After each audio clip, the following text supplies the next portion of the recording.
One point that I really want to tell people through this is that when you properly manage your PKU, you will have a full life. I'm going to graduate with a degree from my university. I'm going to grow up and have a full-time job. I can have a family. I can have all these things because even though I have PKU, I have these people around me who, really bring me up, who help me know that I'm not limited by having PKU. I'm Connor.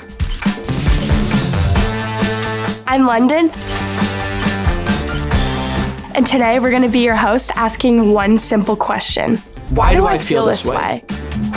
We're both living with PKU or phenylketonuria. PKU is a rare disease that affects how your body processes a part of protein called phenylalanine, or Phe for short. When people with PKU have more protein than their body can handle, excess Phe can build up in the brain. And that can affect mood, focus, increase anxiety, and even lead to serious long-term complications. While this condition has been a big part of our lives, we don't often hear people of our age talking about their experiences of living with PKU. So we're sharing ours. This is Why Do I Feel This Way?, where we explore the impact of PKU and high Phe levels on everyday life.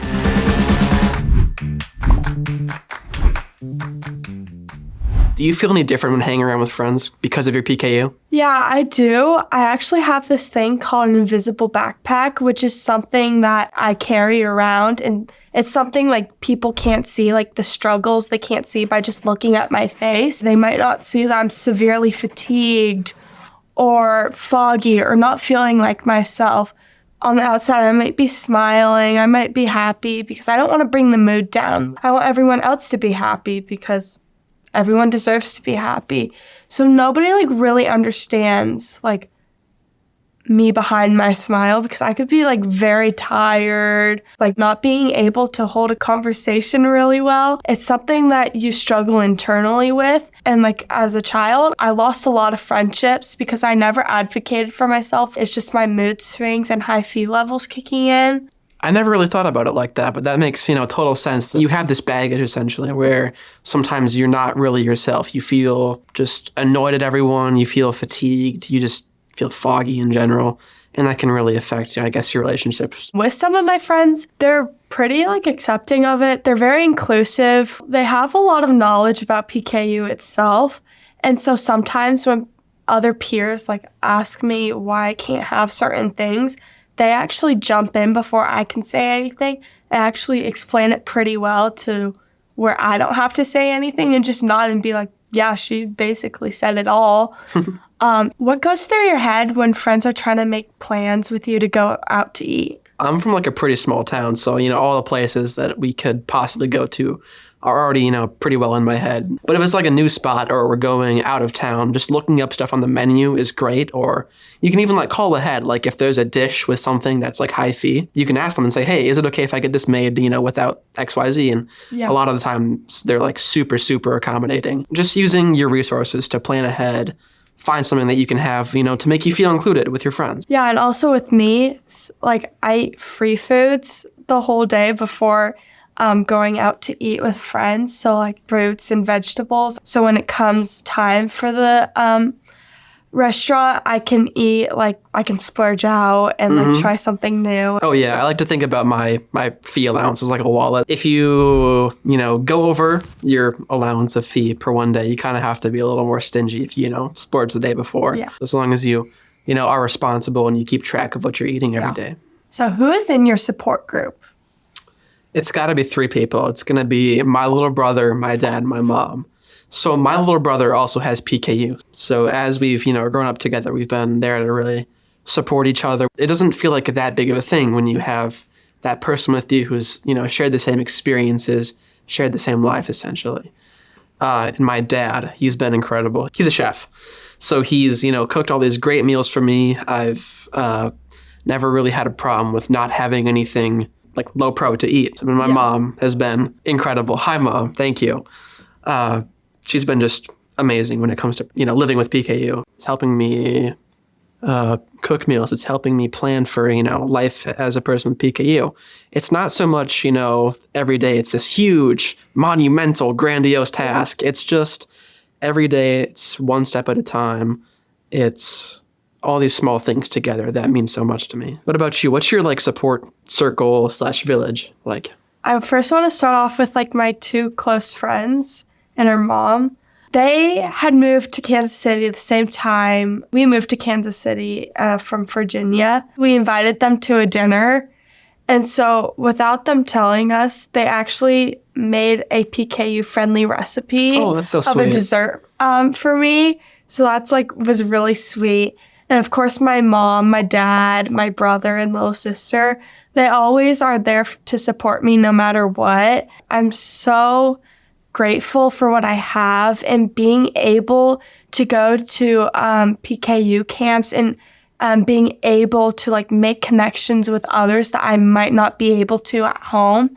I am so insanely lucky because I know that some people aren't able to go to these camps and don't have this support system to help them. Yeah, I'm really glad you mentioned those PKU camps because that's kind of what it's like having a brother with PKU. You don't feel like having PKU is what sets you apart from someone. It's something that you find that communality, and it's something that you find, like a connection. I like to call them my like little PKU superheroes because in a way they've all saved me. Like they've all have given me advice and also have like supported me through like hard times and like denial and stuff like that. So them just being there and showing up for me and just being able to share their struggles while still listening to mine and giving me advice, like really like helps me and shows that they care. One point that I really want to tell people through this is that when you properly manage your PKU,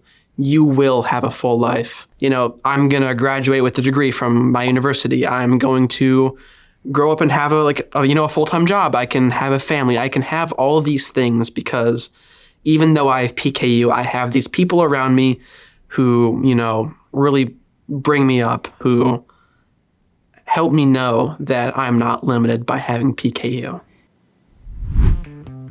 When you're living with PKU, you get used to making choices in the moment. It's time for this or that.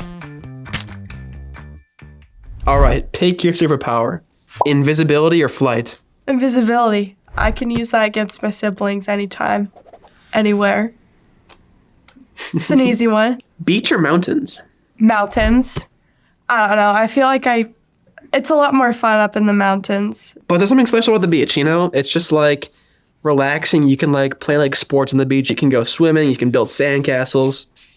I think there's just like more variety. Never having mood swings or never feeling low energy. If I never felt low energy, I would be the emperor of the universe by now. I feel like I'm always tired in some way. So I think never being, low energy would really help me. Flavored or unflavored formula? Unflavored.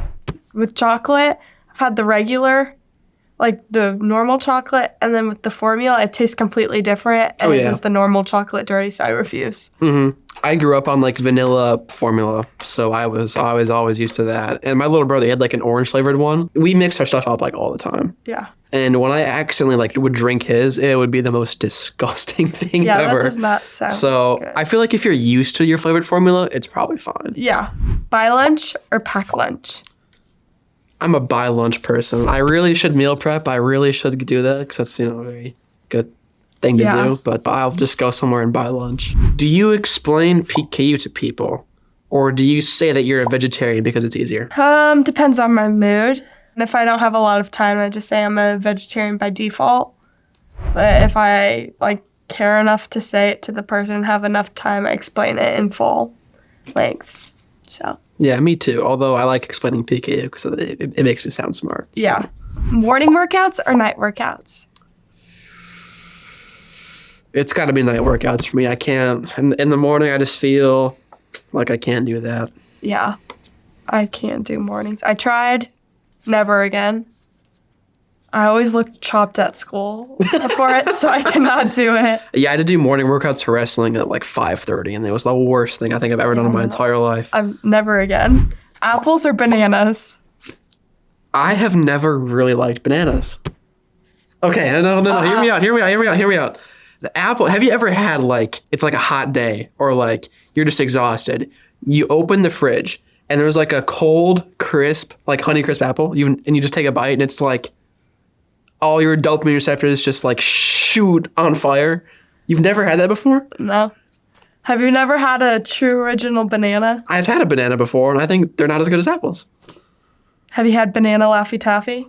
Yeah, and I'd rather not have it again, I think. What? Yes. Sweet breakfast or savory breakfast? Savory breakfast. Really? What's your favorite savory breakfast then? Potatoes. Potatoes, okay. Yeah, anything potatoes. Okay. Now it's time for 3 Phe questions with Dr. Amina Windriver. This is the part of our show where we get some expert insight into managing PKU and high Phe levels. Thank you so much for being here today with us. We have to ask you some questions. I'm ready. How can high Phe affect mood and emotional states? It can vary. Sometimes with my patients, they'll talk about how they are feeling anxious. Sometimes they are feeling maybe it's hard for them to keep track of what they're supposed to be doing, stay on task, and that can make them feel really distracted. And then sometimes when you're feeling distracted too, it can lead you to feeling like, oh my gosh, I'm not doing what I'm supposed to be doing right. And so then they maybe get down on themselves. Sometimes parents will ask me, how much of this is just being a teenager or is it PKU? And so sometimes it's hard to kind of differentiate what might be between the two. You're in college, you're in high school, you guys are experiencing a lot of stressors, final exams and friendships and just navigating all of that all at once. So sometimes it's just teenager stuff. But then maybe if there's like a high Phe level, maybe there's an increase in more so being distracted or anxious or feeling maybe more moody, than usual. I think of it as like this cyclone, it's like you're feeling anxious and then you're feeling forgetful. And then that leads to you feeling even more anxious and then even more forgetful. And it's like, it just spirals and you can go down really quickly. Yeah, like on those high Phe level days, I've come into multiple situations where I actually have a test. So I was like stuck with the brain fog and like falling asleep and like not able to think things through clearly. Yeah. And that's really affected me and my grades. And also like with friends, like I'm not so interested in conversations. I'm just like, I just want to go home and like lay in bed. Like I don't have the energy for this. And I can't remember what you just said 2 seconds ago.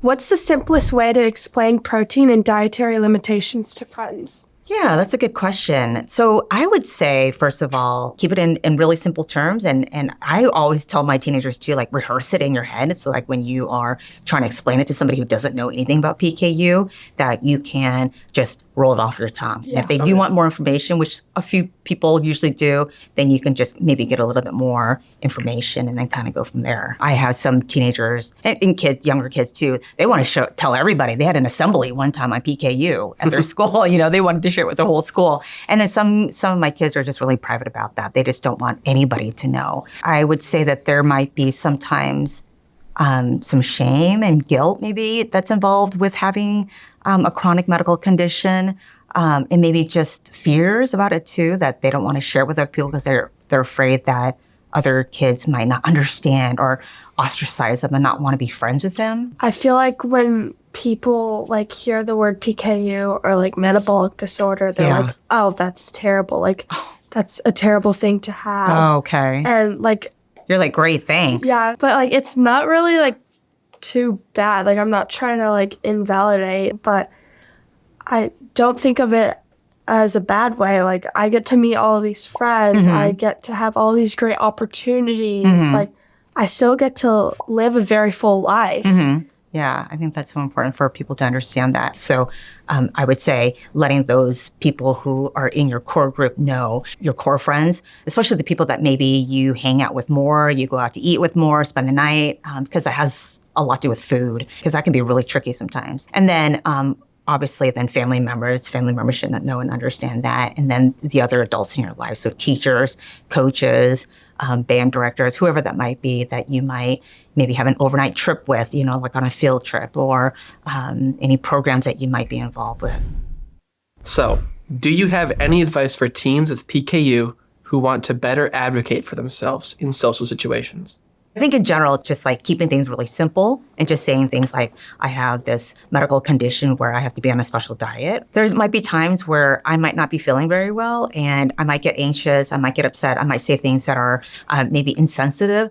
And so I want you to catch me on that. Be a good friend and just like call me out, and let me know. I think just advocating for what you know about your health and what you do, I think it's so important. And then being able to like roll that out too with other adults too, like your teachers who might not understand, or maybe other adults who may not understand about what PKU is about. But advocating for yourself, speaking up, letting others know about that you're on a restricted diet. I mean, I just say like I have my own stuff going on. Like although it looks so good, I'd rather protect my brain. So I'm gonna pass.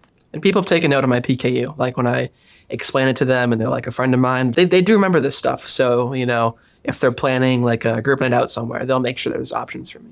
Oh, that's so nice. Oh, absolutely. I mean, your friends will fight for you. They'll advocate for you.